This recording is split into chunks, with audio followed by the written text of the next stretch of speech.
వందే మాత్రం. నేను మీ journalist Navata. Welcome to our political. దేశవ్యాప్తంగా ఉష్ణోగ్రతలు తీవ్రంగా పెరుగుతున్న నేపథ్యంలో ప్రధాని నరేంద్ర మోడీ తన మన్ కీ బాత్ కార్యక్రమంలో ప్రజలకు పలు సూచనలు చేశారు. ఎక్కువగా నీళ్లు తాగాలని, మధ్యాహ్న వేళలో అవసరం లేకుండా బయటికి వెళ్లవద్దని సూచించారు. అదే సమయంలో దేశంలోని వివిధ రాష్ట్రాల్లో ప్రసిద్ధి చెందిన లస్సీ, సత్తు షర్బత్, పానకం, మజ్జిగ వంటి సాంప్రదాయ పానీయాలను ప్రస్తావిస్తూ వాటిని వేసవిలో తీసుకోవాలని చెప్పారు. ఈ సందర్భంగా ఆయన ఏక్ భారత్ శ్రేష్ఠ భారత్ అనే భావనను కూడా గుర్తు చేశారు. మోదీ ఇలా ఎందుకు చెప్పాడు, దీని అర్థం ఏంటి అనేది ఈ వీడియో ద్వారా తెలియజేస్తా. ఏక్ భారత్ శ్రేష్ఠ భారత్ అంటే ఒకే భారత్ అత్యుత్తమ భారత్ అని అర్థం.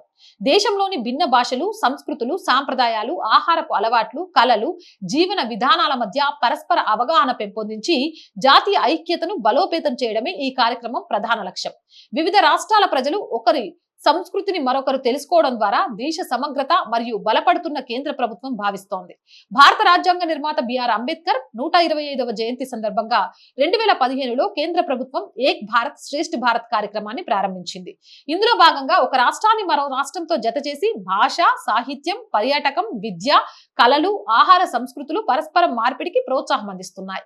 ప్రధాని మోదీ తన ప్రసంగంలో పేర్కొన్న లస్సీ, సత్తు షర్బత్, పానకం, మజ్జిగ వంటి పానీయాలు దేశంలోని వివిధ ప్రాంతాల ప్రత్యేకతలను ప్రతిబింబిస్తున్నాయి. ఉదాహరణకు పంజాబ్ లో లస్సీ, బీహార్ లో సత్తు షర్బత్, దక్షిణ భారత రాష్ట్రాల్లో మజ్జిగ, తెలుగు రాష్ట్రాల్లో పానకం విస్తృతంగా వినియోగిస్తారు. ఒక ప్రాంతానికి చెందిన ఆహారం లేదా పానీయం మరో ప్రాంత ప్రజలు కూడా ఆస్వాదించడం ద్వారా దేశ వైవిధ్యాన్ని గౌరవించినట్లు అవుతుందని ఆయన సూచించారు. వేసవి కాలంలో ఆరోగ్యాన్ని కాపాడుకోవడం కోసం సహజమైన సాంప్రదాయ పానీయాలని వినియోగాన్ని ప్రోత్సహించడమే కాకుండా వాటి ద్వారా దేశ సంస్కృతి వైవిధ్యాన్ని ప్రజలకు గుర్తు చేయాలనే ఉద్దేశంతో ప్రధాని ఈ అంశాన్ని ప్రస్తావించారు. స్థానికంగా లభించే పానీయాలు ఆరోగ్యానికి మేలు చేయడమే కాకుండా భారతీయ సంప్రదాయ జ్ఞానానికి కూడా ప్రతీకలని ఆయన వివరించారు.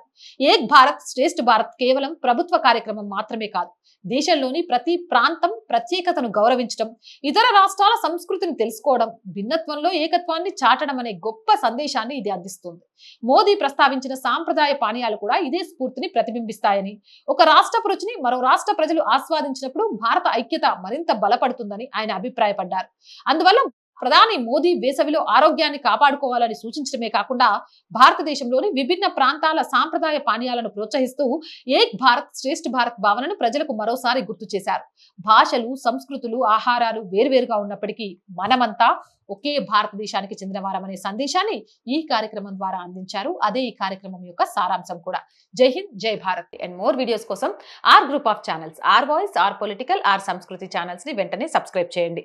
అలాగే కంటెంట్ బాగుంది అనిపిస్తే లైక్ చేయండి, షేర్ చేయండి. ఆర్థికంగా ఆర్ వాయిస్ కి చేయూతనందించండి. ఫస్ట్ వీక్ వచ్చేసింది. శాలరీస్, రెంట్స్ చాలా ఉన్నాయండి. కొన్ని అనివార్య కారణాల వల్ల మనం మధ్యలో కొంత వీడియోస్ కూడా చేయలేకపోయాము. ఈ మంత్ ఆర్థికంగా చాలా భారం అవుతుంది. కాబట్టి మీరే ఆర్థికంగా చేయూతనందించి ఈ ఛానల్ని కాపాడతారు అని ఆశిస్తున్నాను. ఆర్థికంగా సపోర్ట్ చేయాలి అంటే సబ్స్క్రిప్షన్ పక్కనే జాయిన్ అనే బటన్ ఉంది. 1 to 5 లెవెల్స్ ఉన్నాయి. ఏదో ఒక లెవెల్లో సపోర్ట్ చేయండి.